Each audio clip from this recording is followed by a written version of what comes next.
साथी आइस साथी आइपुगेँ म आइज बस्नु यहाँ बस बस यहाँ बस अनि तैँले के ल्याइस् आज त दामी रमाइलो बब्बाल हान्नुपर्छ कि रातभरि बब्बाल है दामी रैला हान्नुपर्छ कि साथी रैला हान्नुपर्छ होइन मैले भनेपछि नि तैँले सुर्ती ल्याइस् यार दुइटा मात्रै ल्याए सुर्ती पुग्छ होइन रातभरिलाई पुग्छ दुइटा इनफ छ कि यार आज चाहिँ तँ पनि सुत्ने होइन साथी तँ पनि सुत्ने होइन म पनि सुत्ने होइन रातको 5 बजेसम्म दामी रमाइलो गर्नुपर्छ अनि बियरहरू कतिवटा ल्याएस् मैले देखा त एकचोटि कति छ कति 6वटा जति ल्याएको छु मैले यार के गरेको यार साथी तैँले के गरेको भनेको कि यतिले पुग्छ रातभरि मैले के सोचेको थिएन यार रातभरि झन् झन् बब्बाल रमाइलो अब भोलि शनिबार छ झन् दामी रमाइलो गर्नुपर्छ भनेको त यति बियरले पुग्छ के भन्छस् यार साथी यार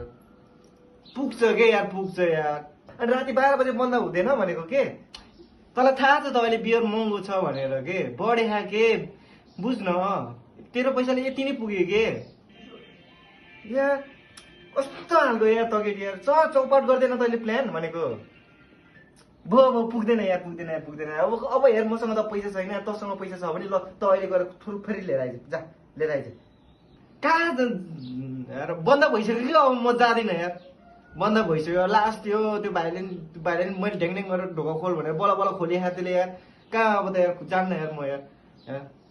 मसँग त पैसा छैन साथी मैले जति छ सबै दिएको हेर तैँले यति मात्रै बोकेर आइस् तैँले पैसा कहाँ खाइस् भन् त त्यो आधा कहाँ खाइस् आधा पैसा उब्रिएर छैन भनेको के हेर न त ल छाम पैसा यार त्यस्तो सोच साथीलाई पनि के सोचेर आएको थियो यार हुन्न के साथी यार हुन्न पुग्दैन यार पुग्दैन यतिले कहाँ पुग्छ भनेको क्या झन् रातभरि यार रात कति छ यार भोलि शनिबार हो यार रातभरि झन् रमाइलो गर्ने भनेको त तर यतिमा पुग्छ भनेको के हुन्छ के म्यानेज भइहाल्छ नि भनेको बिस्तारै खामला बिस्तारै रमाइलो गरौँला यार